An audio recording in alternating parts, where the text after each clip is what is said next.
एक गांव में एक बनिया रहता था। उसका नाम लालचंद था। वह सीधे साधे गांव वालों से पैसे ऐंठने की तरकीब लगाता रहता था।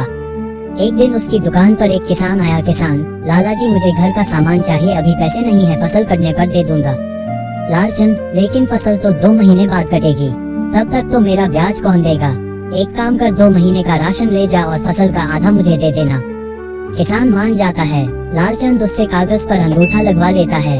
2 महीने बाद जब फसल कट जाती है तो लालचंद अपना हिस्सा लेने पहुंच जाता है। किसान, लाला जी फसल तो बहुत अच्छी हुई है, अगर मैं आधी फसल बेच दूं तो 6 महीने का राशन आ जाएगा। आप 2 महीने के हिसाब से फसल ले लीजिए। लालचंद, तुझे पता है मैं जब तूने कागज पर अंगूठा लगाया था तब तेरी फसल कच्ची थी।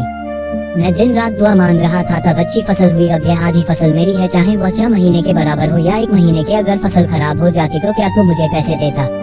लालचंद आधी फसल गाड़ी में लाद कर अपने घर चला जाता है। किसान सिर पकड़कर बैठ जाता है। गांव वाले लालचंद से बहुत परेशान थे, लेकिन गांव में वही एक पैसे वाला था जिससे गांव वालों को उधार लेना पड़ता था। साथ ही उसी की एक दुकान थी जिससे सामान लेना पड़ता था।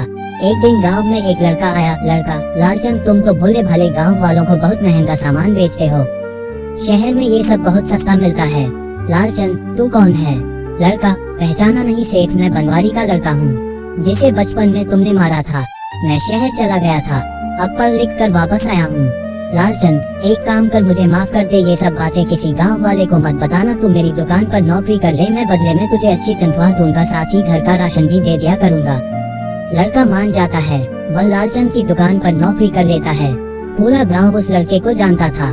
जब भी लालचंद की दुकान पर उधार मांगने आता, लड़का उसे इशारे से सब बता देता। वह गांव वाला कम से कम ब्याज पर पैसे उधार लेता, कुछ तो मना करके वापस चले जाते।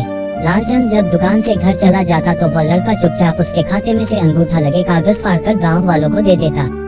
कुछ दिनों बाद लालचंद ने देखा कि फसल कटने का टाइम आ रहा है। वह पहुंच गया खेतों पर। इस बार गांव वाले भी तैयार थे। उस लड़के ने गांव वालों को पहले ही बता दिया था कि लालचंद कैसे उन्हें लूटता है। लालचंद, चलो अपने लिखे के हिसाब से अपनी फसलों का हिस्सा मेरी गाड़ी में रखवा दो। किसान, लाल भाग जा यहाँ से, हमने तुझसे कुछ उधार नहीं लिया। लालचंद, ये देखो मेरे खाते में अंगूठा लगा है। सब गांव वाले हंसने लगते हैं। लालचंद जब खाता देखता है तो उसमें एक भी अंगूठा लगा कागज नहीं होता। तभी वह लड़का पीछे से आ जाता है। लड़का, सेठ जी बहुत लूट लिया तुमने गांव वालों को। वह देखो गांव के बाहर हमने सरकारी दुकान खुलवा दी है जहां सस्ता सामान मिलेगा, साथ ही गांव वालों को उधार देने के लिए ग्रामीण बैंक भी खुलने वाला है। लालचंद, चोर इसीलिए मेरी दुकान पर नौकरी की थी, मैं तुझे छोड़ूंगा नहीं। लड़का, लाला भाग जा यहाँ से, मैं सरकारी ग्रामीण बैंक का कर्मचारी हूँ, बैंक के लिए सर्वे करने आया था। यहाँ इन गाँव वालों से तेरी लूट का पता लगा तो बैंक खोलने की जरूरत समझ में आई। अब ज्यादा बोला तो पुलिस में शिकायत कर दूंगा। सरकारी आदमी को धमकी देने के लिए 2 साल की कैद हो जाएगी। ये सुनकर लालचंद वहाँ से भाग जाता है। आप सब लोग खुशी खुशी रहते हैं।